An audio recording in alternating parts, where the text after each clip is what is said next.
இந்துக்களால் போற்றப்படுகின்றது மகத்துவமான நூலாகும்.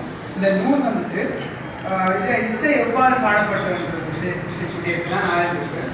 இதை பார்க்கல திருவாசகத்திற்கு உருவாதால் திருவாசகத்துக்கு முருகான்னு சொல்லுவாங்க. இது 9ஆம் நூற்றாண்டில் மாணிக்க வாசகரால் இயற்றப்பட்டது. 8ஆம் திருமுறையில் இது அடங்கப்படவில்லை. செவிலாரால் வழங்கப்பட்ட திருமுறை தொகுப்பில் 8ஆம் திருமுறையில் காணப்படுகிறது.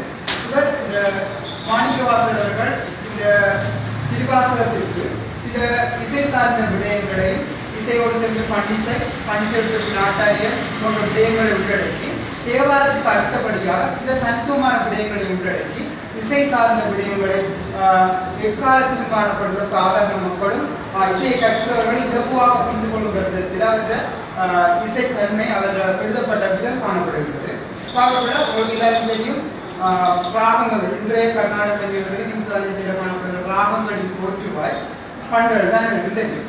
அதை நாங்கள் ஒரு 100% அந்த பண்களுக்குரிய ராகங்கன்றதை நாங்கள் இக்காலத்தில் ஏற்றுக்கொள்வது கொஞ்சம் சிரமமாக இருந்தாலும் அதுக்குரிய சார்பாக அதை ஏற்றுக்கொள்ளலாம். இப்போ விளையாடி பண்ணுன்னு சொன்னால் அது தோற்று ராகம் தான் வந்து இக்காலத்தில் நாங்கள் ஏற்றுக்கொள்ளலாம். அந்த வகையில் இவர் என்ன சொல்லியிருக்காருன்னு சொன்னால்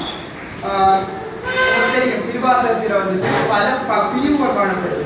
சிவபுராணம் சொல்லுவோம், திருவம்பாவைன்னு சொல்லுவோம், திருப்படி எழுச்சின்னு சொல்லுவோம், திருவம்மானை சொல்லுவோம், பொன்னுஞ்சல் சொல்லுவோம், பூந்தவல்லி போத்துவி என்று பல பிரிவுகள் பாட்டு ஒவ்வொன்றும் பல பிரிவுகள் காணப்படுது. அந்த பிரிவுகளை காணப்படுறதுல நீட்ட விண்ணப்பம் என்ற பிரிவில் அவர் சொல்றாருன்னா அடித்தேர் விளரி நின்ற பூங்கொழி அடித்தேர் விளரி ஒளிநின்ற பூங்கொழி சொல்றார். அதாவது விளரி என்ற ஒரு பண்ணை பற்றி சுட்டி சொல்றாங்க. அதாவது வண்டு ஒரு வண்டானது அந்த அந்த ஒளிய விளரின்ற அந்த தன்மைக்கு அதாவது விளரி பண்ட அதாவது தேனை அருந்திய ஒரு வண்டு எவ்வாறு ஒளியை எடுக்குமோ அதே அளவுக்கு இரங்கல் தன்மையை விளரிப்பன் உருவாக்குது சொல்லி அந்த விளரிப்பன் இன்றைய காலப்பகுதியில் காணப்படுகின்ற கர்நாடகத்தில் காணப்படுகின்ற கோடி ராகத்துக்கு ஒப்பானதற்கு கூறுகிறார். மேலும் இந்த கோடி ராக அந்த விளரிப்பண்ட காணப்படுகின்ற பாவ நீக்கினால் அது உருவாக்கப்படுகிற பண் வந்துட்டு என்னன்னு சொன்னா இருமத்திமத்தோடி நாங்கள் சொல்லுவோம் செவ்வழிப்பண். அந்த காலத்தில் செவ்வழிப்பண் சொல்லுவாங்க. இப்ப இருமத்திமத்தோடி சொல்லுவாங்க. வண்ணும் இருக்கு மாற்றமும் இருக்கு.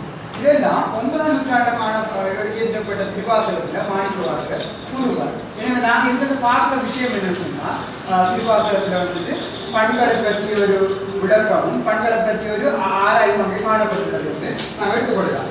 அடுத்ததாக நான் கூறப்படுற விஷயம் உங்களுக்கு தெரியும். இசைசார் சொற்களும் ஒரு அந்த திருவாசகத்தில் காணப்பட்டு கூறியிருக்கிறார். அதாவது கீதம் என்ற ஒரு சொற்பிரயோகம் வந்து நாங்கள் கர்நாடக சங்கீதத்தில் அடிப்படை பயிற்சிகள் கற்கிறவங்களுக்கு அடிப்படை பயிற்சி நான் முடிச்சது பிறகு கீதம் ஸ்டார்ட் பண்ணுறோம். அந்த கீதம் என்ற சொற்பிரயோகம் 9ஆம் நூற்றாண்டு திருவாசகத்தில் கூறியிருக்கார். ஆனால் அவர் கூறுறது என்ன இனிமையான ஓசை கீதம் சொல்றார். கீதம் அதாவது கீதங்கள் ஆடுதல் பாடுதல் அல்ல கேட்டறியோ முனை கண்டறிவாய் கீதங்கள் ஆடுதல் பாடுதல் அல்ல வந்து திருப்படி அடிச்சு தெரியும். திருவாசகத்தில் ஒரு பகுதி திருப்படி அடிச்சு அந்த திருப்படி அடிச்சுல இந்த கீதங்கள் என்ற சொல் பிரயோகம் பயன்படுத்தப்படுது. அந்த கீதங்கள் சொல் வந்துட்டு இனிமையான ஓசையை குறிப்பிட்டு சொல்றாரு.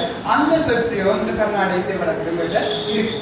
அடுத்த நான் பார்க்கக்கூட வந்துட்டு மந்திரஸ்தாயி தாரஸ்தாயி என்ற சொல் பிரயோகம் அவர் நீட்டர் விண்ணப்பம் என்ற பகுதியில் பயன்படுத்திக்கிறார். அது இன்றைய கால பகுதியில் கீழ்ஸ்தாயி மத்தியஸ்தாயி மேற்சாயி என்ற சொல் பிரயோகங்களும் நாங்கள் பயன்படுத்தி கொண்டு இருக்கிறோம். அடுத்தது இசைக்கருவிகள். இசையோடு சேர்ந்து இசைக்கருவிகள் சேர்ந்தால் இசைக்கிற அந்த தன்மை மிகவும் அவசியம் சொல்லுவாங்க. அந்த வகையில் இசைக்கருவிகளையும் பெருந்துகிற அதில் திருவாசகத்தில் கூறுவார். அந்த வகையில் திருப்படி எழுச்சியில் அவர் கூறுவார் இன்னிசைவு நய ஜாடினொருபார் இன்னியவு நய ஜாடினொருபார் என்று திருப்படி எழுச்சியில 4ஆம் பாட்டுல அவர் சொல்றார். சரி, இந்த வீணை ஜாடின்னு பார்க்க கூட சில எங்கள் மக்கள் கருத்திருக்கு ஜால் தான் வீணை தோற்ற ஏற்றுக்கொள்ளும்.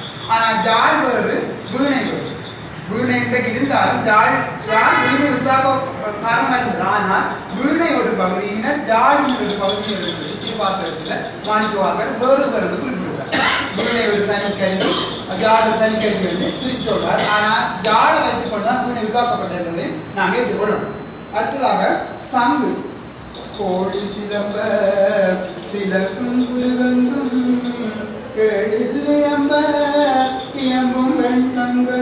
அதாவது சங்கு வந்துட்டு ஒரு இசைக்கருவி. அந்த காலப்பகுதியில் 1ஆம் நூற்றாண்டு காலப்பகுதியில திருப்படி அடிக்கையோ திரும்பாடோ சங்கு ஊதுற மரபு காணப்பட்டது. ஸோ வீணை, ஜாட், சங்கு, மணி, பறை. பறைன்னு பார்க்கக்கூட திருவாசகத்தில் பறைன்ற விடயத்தை 3 விதமாக சொல்றார். ஒன்று சிவபெருமானையும் பறைன்னு சொல்கின்றார், ஒலி கூட்டம் பல வகையான ஒலிகளை சேர்ந்த கூட்டத்தையும் பறைன்னு சொல்கின்றார், இசைக்கருவியையும் பறைன்னு சொல்கின்றார். ஒவ்வொரு இடங்கள் திருப்படி ஆட்சியில இந்த கையாளர்கள் காணப்படுகின்றது. அடுத்த நாங்கள் இன்னொரு தேவார மும்மூர்த்திகள், அதாவது தேவார முதலிகளை விடுத்து மணிவாசகர் சற்று தனித்துவமான சிறப்பு வாய்ந்தவர்கள் நான் கூறுறோம். ஏன்னு சொன்னா தேவாரத்தில் பார்த்தீங்கன்னா பன்னிசை முழுக்க பன்னிசையை தள்ளி காணப்படும். ஆனால் இந்த திருவாசகத்தில் என்ன இருக்குன்னு சொன்னா பன்னிசையோடு சேர்ந்து நாட்டாரை கூட்டப்பட்டிருக்கு.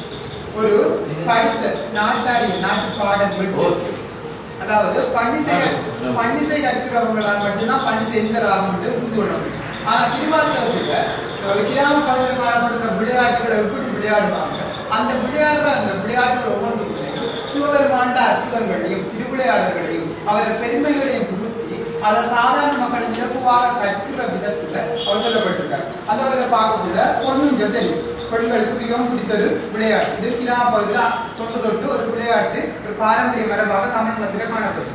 அந்த ஒரு பெண்ணை ஒரு ஊஞ்சல் அமைத்து பின்னுக்கு 2 பெண்கள் இருந்து அதை தள்ளி விடுவார்கள். ஊஞ்சல் ஆடிக்கொண்டு இருக்கும். அந்த ஊஞ்சிலான்ற மரபு விளையாட்டினை கொண்டு திருவாசகத்தில் இருக்கிற மாணிக்க வாசகர் சிவபெருமாண்ட, அதாவது சிவபெருமான் பெருமைகளை கூறி சிவபெருமான வைத்து நாங்கள் ஊஞ்சிலாட்டுவதாக கூறி சாதாரண மக்களுக்கும் அந்த இசைத்தன்மையும் அந்த கருத்து விளங்குகிற வகையில் இவர் அந்த பாடல்களை கொண்டு வருகிறார். அடுத்ததாக திருச்சாடலை பார்க்கின்ற போது ஆரவி பந்துராளியின் ராகங்கள்ல இந்த திருச்சாடலை பாடியிருக்கிற திருச்சாடலை பயன்படுத்தப்படுகிற மரம் ஒன்று காணப்படுகின்றது. முடிவுரையாக நான் கூறுவது என்னவென்றால் தேவாரங்கள் பன்னிசை தழுவி காணப்பட்டாலும் திருவாசகம் என்பது பன்னிசை காணப்படுகின்றது, இசைக்கருவிகளை பற்றி காணப்படுகின்றது. அதோடு நாட்டாரின் வழக்கில் சாதாரண மக்களும் புரிந்து கொள்கின்ற விதத்தில் அந்த விளையாட்டுகளை மரபு தழுவிய விளையாட்டுகள்ல வந்துட்டு அவர்கள் புகுத்தி சிவபெருமாண்ட பெருமைகளை கூறுகின்ற வகையில் அந்த அணுகின விதம் வந்துட்டு ஒரு சிறப்பு மிக்கது, தனித்துவமானது. அதை விவரம் மறுக்கவும் முடியாது. இதுக்கு ஆதாரமான புத்தகங்களும் திருவாசகங்களும் இன்றைய காலப்பட்ட உரையாசிரியர்களும் எழுதியிருக்காங்க. எனவே நான் கூறுவது என்னவென்றால் திருவாசகத்தில் இசை முழுக்க காணப்படுகிறது. இவர் நாட்டார் இசையை கூட பின்பற்றியதால் இசை தெரியாமல் சொல்ல முடியாது. ஏனென்றால் பண்பு பற்றிய விடயங்களும் அதை ஒரு சுரத்தை நீக்கினால் என்ன பண்பு சொல்லியிருக்கார். ஸோ ஒரு இசையை தெரிய வருகிறது. ஸோ திருவாசகத்தை எழுதிய மணிவாசகர் இசையின் நல்ல புலமையானவர். இவர் இசையை கூடுதலாக கையாண்டிருக்கார். பல பகுதிகளாக உள்ளே காணப்படுகிறது. பன்னிசை, இசைக்கருவிகள், அதில் காணப்படும் ராகங்கள் காணப்படுகின்றன. நாட்டாரியை தழுவி இசையை கொண்டு சென்றிருக்கார். ஒரு விடயத்தை ஆயத்தில் சொல்ல வேண்டும். பன்னிசை ஓதுவார்கள் இருந்தாலும் திருவாசகத்தை மோகன ராகத்தில் பாடுகிற மரம் ஒன்று கல்வி காணப்படுகிறது. ஆனால் இந்த கால பகுதியிலும் சரி ஊஞ்சல் பாடுகின்ற போது ஆனந்த வரை பாடுகிற மரமும் காணப்படுகிறது.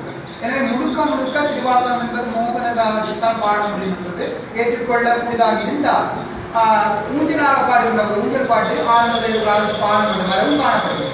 மேலும் திருப்பள்ளி அடித்து பாடுகின்ற போது பூவாடம் பௌனி என்றால் அதிகாலையில் பாடப்படுகிறான். அந்த 2 ராகங்களும் பாடப்படுகிறது. எனவே திருவாசகம் மோகன திருப்பாடுனா ஆனந்த வைரவிலும் பாடுனா குறித்த சில பாடல்கள் ஊஞ்சல் போன்ற பாடல்கள் ஆனந்த வைரவிலும், திருப்பள்ளி அடித்து பூவாடம் பௌனி சொல்றார்கள் பாடப்படும். எனவே திருவாசகத்தின் முழுக்க இசை சார்ந்த விடைகள் காணப்படுகின்றன. அதை நாங்களும் கற்று மேன்மையுடன்